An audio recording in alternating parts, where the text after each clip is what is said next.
In this episode of the Business Growth Podcast, I'm talking with Jim Small. He's the founder of Sante Realty. And Sante may not be a company that you've heard of because they're on the investment side. But Jim's going to share his story of how he has built this company to a $200 million portfolio. Before that, he had a property management company that was managing $2.5 billion in assets. So there's a lot to learn in this episode. We're going to dive into the core values of his company. We're going to talk about raising capital, managing people, and logistics, and the importance of having a big why. Now, there are a million things that you can take notes of, but what I really want you to catch in this episode, what really made an impact for me, are those 5 core values. If you don't have core values in your business, then possibly adopting or borrowing some of those core values for his business to yours may make a critical impact in your life. So we're going to jump into the interview right now. Jim's going to give a quick introduction, and then we're going to dive into it. All right. So I have Jim Small with me here on a podcast, and we're going to be talking differently about raising capital and the relationship with capital, and also ways that business owners can bring additional revenue into their personal income and possibly even business income. So Jim, if you wouldn't mind just giving us a really quick introduction and bio to who you are and what you guys do, and we're going to jump into the main conversation. Sure. Well, thanks for having me. Really excited to be on the podcast today and to share what we've learned with your audience as well. So quick background is essentially after business school, I wanted to get into ownership of property and investing in real estate and didn't have the money, the capital, or the rich uncle to help me out. So I started a property management company. We managed to grow that, certainly had some trials and tribulations along the way, a lot of mistakes, and it being my first business after getting my MBA. And so that ended up being successful over time, and we grew that over about a decade to manage 10,000 residential properties for other people, which is about $2.5 billion of property. And eventually we were able to sell that business essentially to an industry competitor. And then we started investing in real estate in small apartment deals, 10 units and 20 units and 30 units. And today we have almost 2,000 apartments, some retail and commercial properties as well. And almost a $200 million portfolio. So we're excited to have grown a lot with our investors, grown as a business, and recovered from our mistakes. Up next, Jim is going to talk about what he did after he ran out of capital. So you'll remember he sold his business for a healthy chunk of money, and he started putting it into apartment complexes. But you get to a point when you just don't have enough money. And you're doing all the right things, but your runway is gone. Or maybe you want to do more deals and you just can't. He's going to explain what he did and how that worked out. No, at first we self-funded. I mean, we were lucky enough to have sold the property management company for a nice gain. And so we bought actually a 10-unit, I bought a 30-unit and a 10-unit, apartment complex. But very quickly thereafter, we ran out of our own money. So I think one of the things of a highly capital intensive business is you've got to use capital from other sources to grow, unless maybe you're a Rockefeller or a Carnegie or something. But we were self-funding. We did 2 deals and looked around and said, okay, we ran out of capital. They're doing fine. But when you buy something that's passive income, other than collecting rent on the first of the month, which is now electronic, there's not much to do the rest of the month. And so started talking to some friends of what we were doing, started explaining how we were doing investing, and really kind of stumbled into having other people partner with us to invest it passively in these real estate deals. So we self-funded at first, and now we contribute, and we obviously put some money into the front end of all of our deals, but we raise both debt and equity capital for every transaction we do now going forward. Okay. Is there a different relationship between raising debt and raising equity in those deals? I mean, it's certainly a different audience. So if we're talking to lenders, we don't normally do a lot of deals with your traditional banks. We do them more with lending sources like a Fannie Mae or Freddie Mac, some of these larger institutions that are focused on real estate lending. And so they want to see things a certain way. And so how we communicate, what spreadsheet formats we have, what narratives we have around the business plan are specific to the debt sources, the lending sources. And that's very different from our partners who invest with us on the equity side, who are oftentimes, just because our background as entrepreneurs or business owners, oftentimes it's successful business owners that are very smart and very busy people, and communicating with them is a total different methodology and approach. So yeah, the relationship's very different depending if we're sourcing debt or sourcing equity. Okay, that makes sense. So my thinking, and I think a question that a lot of listeners are probably having is, it's very logical and actually easy for an investor to go in and buy a small multifamily property. I mean, I've owned multifamilies. It's pretty easy to do. But once you get into purchasing a 30 unit and larger, it becomes a more complex deal. And so how much of the complexity and success of a transaction is on skill, and how much of it is actually based on the tenacity to want to make it go through, and just the mindset in that piece? Yeah, I mean, we're certainly not, actually, I should say, the smartest guys out there. So I think a lot of what we do is based on tenacity and perseverance, because, you've got different stakeholders in any given deal, whether that's the lending source we just talked about or the equity source. They have different goals and objectives and perspectives on risk. And then you also have other third parties. You've got the seller involved. You've got the operations team and the management team's perspective. Oftentimes we do renovations on the properties we buy, so we have construction team's perspective. We have the insurance company that may not see eye to eye with the lender. And so a lot of it is a lot of moving parts. I mean, it's the classic multitasking and juggling a lot of different perspectives. And over time, we've learned how to navigate those requirements or desires or needs from different stakeholders to achieve them all. And then, of course, I mean, in our deals, because we do private securities, we've got the Securities and Exchange Commission. We have to adhere to their rules. We have to adhere to real estate law. I mean, there's just so many moving parts. So on the larger deals, you're right, the complexity grows exponentially from just, a person or a family just buying one property, having someone else manage it and get income. When you start to get all these other players involved, it does take a lot of work. And for example, we've got a standard process we use called the Sante Realty unique process. And there are 5 distinct steps, and we don't deviate from those 5 distinct steps. It takes us a lot of time to go through that. Oftentimes, we'll spend months underwriting a deal. We'll spend money on it. We'll spend consulting fees. We'll fly people out to properties, and we'll determine that it's not investor worthy and kill the deal. And that, is a significant investment on our part. And we probably do that 100 to 1. For every deal we take out to investors and lenders to actually close, we've looked at 99 other deals, is another way to say that. So there's a lot of perseverance and tenacity required to do what we do. But again, it's probably because we're not the smartest guys out there. So if you know a better way, please let us know. That's really funny. That's good humility. And it's not actually like the fake humility. No, we're looking for how to do it easier and smarter. So we're trying to learn every day. That's wonderful. So, and I kind of want to ask a couple questions. One, I should give some background, and most of the listeners know I have a real estate background. I owned a real estate brokerage in my early 20s, and I had an investment company. But in the turnkey real estate world, which is, to bring listeners up to speed, is when people are purchasing a house from an investor that's already been remodeled and it has tenants in there, and you're just purchasing this, we'll call it an asset.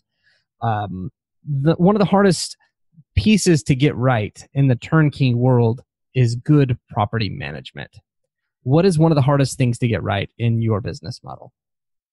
Yeah, I mean, I can't agree more. The property management is tough because that's really the execution, and underwriting with spreadsheets and reports and analysis is more of a science. It's pretty cut and dry, although there can be some moving parts and there can be some educated guesses.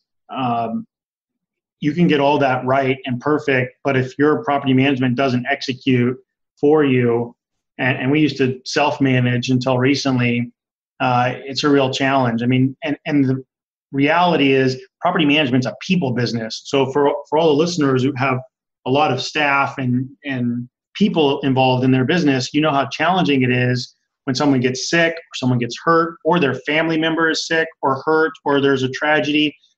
That impacts your business. And so when we've got multiple people at every property, and that's in 10 different states across the country, across every U.S. time zone, that's really a challenge. And so that's, again, why recently, after probably 8 years in this business and 10 in previous property management businesses, we recently partnered with one of the largest property management companies in the country who have a deep bench of individuals and team members that they can rely on to staff our properties and to be there for the resilience and redundancy if someone gets sick or hurt or injured. And so executing that, and of course the systems they rely on and the procedures they rely on, all of that's critical as it is in any business. It's even more critical in our business because we've been scaling so much. We've been on the Inc. 5000 list the last 3 years in a row. Plan to probably continue to do that next year, seeing our growth as well. And so as you're scaling, we feel you've got to look for great solutions and great partners and great relationships. And even if that means you outgrow yourself. And so we've done that. And again, I couldn't pick a better example than what you picked as property management. That for us is where the rubber hits the road. And that's where we spend a lot of time and energy executing. And even if that's with partners, that's still a huge portion of our day-to-day work here. Okay, interesting.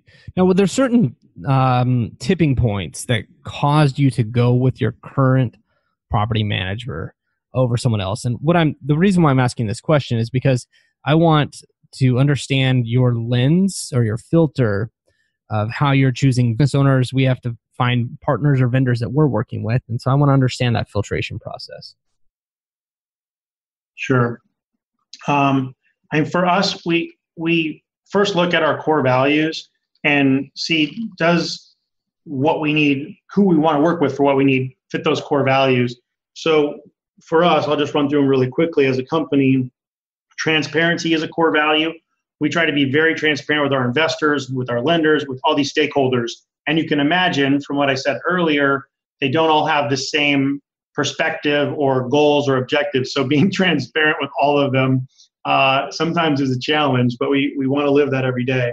Continuous learning is another core value for us. So we want people as partners, team members, everyone who's also bettering themselves and bettering their organizations. So continuous learning is critical. Our third one is do what's right. So even if that costs us money or effort or energy, there's been times where we've had a situation where someone as a resident of one of our units was facing a personal tragedy and the legal document said they had to stay in their lease. And we certainly could have enforced that and been very difficult to work with, but we did not. We did what's right, living our core values and worked with them to help them move on and get out of that lease and those kind of things. So that's really critical for us. The other one that people like and talk about a lot in our organization is no jerks. And so there's everyone from our receptionist to me at the top of the organization can kill a relationship with the third party if they act in a jerky way. And that's particularly true at the beginning of a relationship. So if someone is coming to interview as a new employee and they're a jerk to the receptionist, they certainly will not join the team. We've had people offer us real estate deals that were very lucrative, but the broker was a total jerk. We did not do that deal. We've had very wealthy people act like jerks that want to invest with us, and we turned them down. And so we really try and every day live our core values to the utmost, and we want to empower everyone to do that. So we just use the same filtering system internally and externally for how we develop relationships and how we maintain. So it sounds like you're actually using that filtration on both sides, from the point of who you're working with, but also when someone wants to take up the business opportunity to work with you. Absolutely. We have a screening process for investors to come in and work with us. We have a screening process for our residents who want to live in our communities. And we kind of have a screening process that we even put lenders through that want to lend us money. It's just really critical that we live our core values every day. It's quite stressful when we, in the past, have tried to deviate from them. It never works out in the end. And so we've just learned over time, whether there's a short-term trade-off or not, we must adhere to our core values. And that's our screening tool always for everything. And it serves us really well. You know, I think values that every company, those are ones that some of our listeners, if they don't have core values for their company, could borrow, or they could take and they could adjust slightly, but totally valuable. So as we're learning a little bit more about the filtration process, we're learning about how you're raising capital.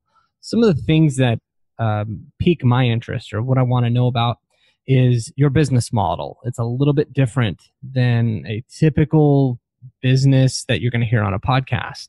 I think that in many ways you've amplified the model. You're thinking a lot bigger and a lot better. So can you help our listeners understand what your business is and the model? And then we're going to dive into a couple more things. Sure. So we've, again, learned, now being in real estate and management and ownership for almost 2 decades now, what works well for us and really how we started and how we continue to grow. So by executing our 5-step process, which I'll quickly outline in a second, we achieve perpetual passive income. And it's kind of a mouthful, so I'll say that again. The perpetual or permanent passive income is what we're trying to achieve through real estate investments. And so when we went into this business, we said, how can we get not just assets or income, but how can we make this permanent? How can we make this for our legacy, for our children, and even maybe multi-generations? How can they benefit from this hard work that we're doing in real estate? And we said, well, if we can make the income off these assets permanent, what do we need to do in order to achieve that? And again, for us, it's a very simple 5-step process. The first one is we have what we call the Sante acquisition advantage. That means we have access to acquire properties nobody else has. They're off-market deals. They're through relationships. They're not just out in the public domain. That's a key step 1 of our process. The second step towards achieving that perpetual passive income is to conduct what we call the Sante due diligence discovery process. And through the Sante due diligence discovery, we literally rule out 99 out of 100 properties. They don't make it through that process. It's like, Navy SEALs training for real estate. You just don't get everybody through that. Even if you get to that stage, you don't get everybody through that. And so only if the one property out of 100 gets through that process do we take it out to our lenders and our investors and say, okay, we want to buy this and we're looking for the right fit investors and we're looking for the attractive debt to put this deal together. We close on that property, and then we go into the first stage of ownership. For us, that third step right after we close is called the Sante Renovation Refresher Program. And the Renovation Refresher Program is basically that we're doing some renovations to refresh the property. We're typically buying properties that are already existing. Maybe they've had some neglect to them from the previous owner, or they're just a little worn down and tired. And so we renovate these to make them nice, fresh, exciting, clean places for our community members to live and reside. And when we're finished with the Sante Renovation Refresher Program, we then turn it over to our property management team, and we execute what's called the Sante Asset Management Method. That's a very methodical way of us managing properties and assets for decades. So, for example, when we buy a property, we plan to own it forever. And by doing that, it kind of changes what you do day to day. With that mindset of owning it forever, if something breaks, you don't just put a Band-Aid on it. What I'm hearing you is replace or repair it long term so it can last for decades. We don't just fill a crack in a parking lot. You guys are running probably this like mill the whole parking lot, take it down a few inches, and then safe to say, repave that whole parking lot so it can last 20 or 30 years. So we just do a lot of things different because of the mindset of perpetual passive income. And what all those things result in is our fifth step of our unique process. And the fifth step is the Sante Investor Cash Flow Maximizer, where we're literally maximizing cash flow for our investors in the short term and the long term. And so the secret sauce of all of that is not just underwriting it right, not just doing the right renovations, not just managing it right, but even how we handle the debt and the equity financing all come together to be the unique process we execute with our investment partners. Coming up, Jim is going to be talking about his big why, the reason why he does what he does. And this is critical for all of us entrepreneurs and business owners.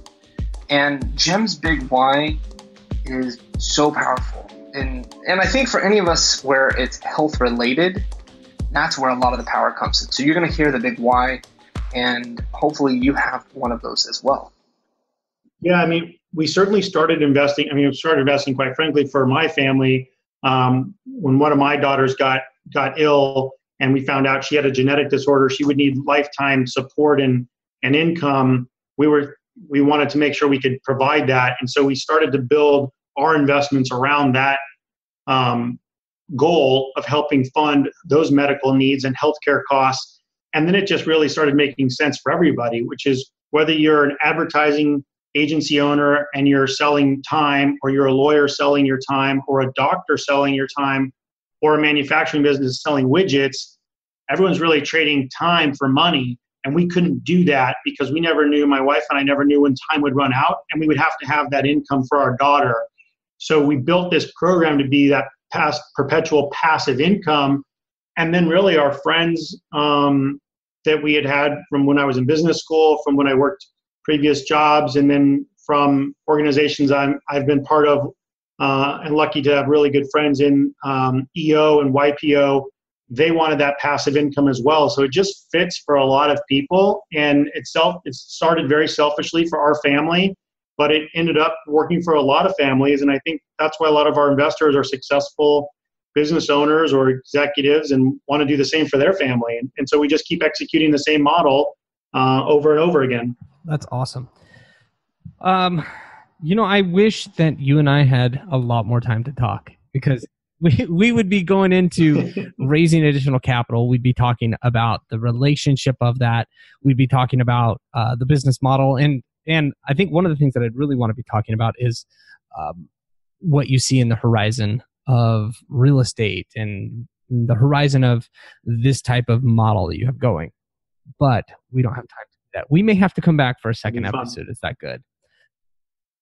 Awesome. That'd be great. Jim, I would love it if you could provide a way that people could get in touch with you to say thank you, and then also to follow up to learn more if they want to hear more about the Sante product. Sure. Well, if you are interested, we have a few resources to share with them. Best way to get to all of those is through our main website, which is santerealty.com. Maybe we can put a link to it, but it's Sante, which is a French word which means to your health. You can imagine that came from our reason to start the business, in the word realty.com. On there, you can get access to our book. We wrote a book called The Perpetual Passive Income Machine. So you can get that. It's also available on Amazon, but we can send you that book. There's also a video to watch of how this process works. And then just to learn more about us and our track record and our team are all through there. And we'd be happy to connect and help anyone in any way we can. Perfect. So I'll make sure that gets into the show notes. Are you active on any socials, LinkedIn or Twitter, so people can give a shout out and say thanks? Yeah, we're definitely on LinkedIn. We've also got a YouTube channel. We try to put some videos up on there as well. Not so much Twitter, but continuing to add more and more social media all the time. So stay tuned for more coming soon. Thank you for spending some time with us today. Listeners, if you do have questions about raising capital and this style of, business model, or if if you happen to have sold a business and you're just looking for some additional passive income returns with the company that has values, this is the place to go. I hope that you guys can click that link and learn more about Sante and at least the good things they're doing. Thank you for having us, Spencer. It's been great. I want to thank you listeners for being a part of this episode, and I especially want to thank Jim. Please give him a shout out. A special piece on this podcast. As all of you know, I'm not an affiliate. I'm not compensated for this. But if you happen to have a business that's growing and you're looking for additional, call it passive income or income in your life, and you're not going to put it back into your business and just separate it for retirement, this is something that you want to consider. Sante Realty has an amazing group of people, and they offer a pretty amazing return on your investment capital. So I would suggest that this is something you want to do, reach out to Jim. He's a great guy, and so is his team. Been able to sit down and talk with them and really learn about their product and offering. For all of you other listeners, if this isn't a fit, it's totally fine. And another thing you could do is pass this on to a friend. And this may be a better option for them. With anything else, we love your reviews. And we love all of the support that you're giving our podcast. Thanks for the shout outs and everything else that you're doing.